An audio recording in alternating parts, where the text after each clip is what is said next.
Hi, I'm John, and today I want to share something very personal, a story about my own healing journey. I'm calling this The Courage to Tell the Unspeakable, and this is part one of a two-part reflection because the story is still unfolding for me. A few weeks ago, I was given information I didn't ask for and couldn't do anything with, and it pressed on one of my deepest wounds, my authority wound. It took me right back to my childhood, to nights when my alcoholic mother would come home drunk and wake me up in the middle of the night and tell me intimate details about her marriage. Things no child should ever hear. Secrets that froze me in terror. And that's what this new confiding felt like. Once again, I was pressured to carry what wasn't mine. And once again, I froze. And when I feel trapped, I tend to turn to prayer. So on a walk in nature, I always whisper, and I did this time, please show me what it is I need to see. Show me what it is I'm not seeing. And the answer came immediately. This wound. And not just the authority wound, but something deeper. Something I'd been holding since I was 14. And healing doesn't always begin with light.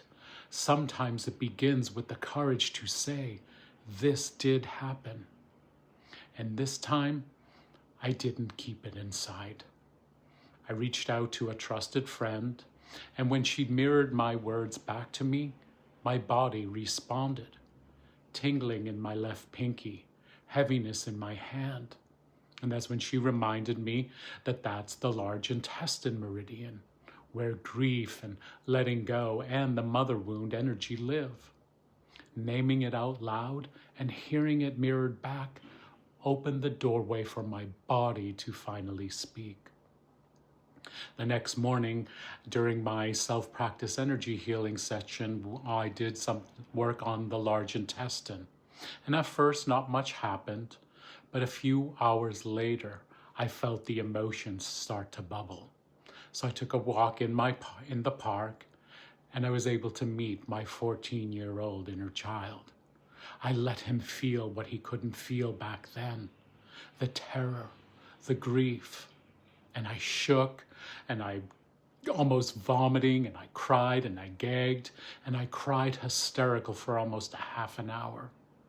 And I told him, this was never ours to carry, and we don't have to hold this anymore. And this is the inner child healing. Not affirmations, not bypassing. It's going to the age where we froze and finally letting your body feel what it couldn't feel back then. And this is hard to say, but necessary. When I was 14, my mother woke me in the middle of the night and told me that my father was afraid to touch her sexually and that he liked to use vegetables on her instead. And that's when she told me that she thought that he was gay. And that was the moment I froze. My body shut down. And I carried that memory like a stone in my gut for decades. And I share this not to sensationalize it, but because as silence protects shame, shame protects the wound. In a moment with my mother in 2023, after her cancer diagnosis, she actually brought up my father again. And this time I stopped her. I told her, you used to wake me up in the night and tell me about your sex life. And she winced. And for a moment, I saw shame. But she couldn't go any further. My mother was rarely emotionally available to me. And it was always about her pain, not mine. But this was a rare opportunity for truth, but it remained incomplete. Through research and reflection now, I see that these wounds intersect here. It's the mother wound, emotional incest, covert incest, sexual wounding, abandonment, the authority wound, and survival mode. And it's also tied to my gene key in my gene key chart 28. But naming this pain doesn't make it vanish, but it does lift the shame. And here's what astonishes me. Since my mother's death, I've released 3 major inner child blocks in 1 year. Before they surfaced, before that, it was usually every 5 to 7 months. But her passing cracked something open. Without her presence, my nervous system finally knew that it was safe. And this is the power of energy healing, because trauma doesn't just vanish, but the body finds a container safe enough to meet it. And this isn't just hard memories. This is trauma, the imprint of secrecy and emotional neglect that shaped my nervous system. And many children of alcoholics live with complex PTSD, anxiety, insomnia issues, disassociation, flashbacks. And naming it isn't about blame. It's about truth. It's about giving ourselves the dignity of context. And during that Zoom call with my friend, she asked, "What is the polarity of survival?" Immediately, I knew it was totality, because that's my gene key 28, the fear of death and the shadow of purposelessness and the gift of totality. And I've lived in this shadow since childhood, but the release brings me closer to the gift.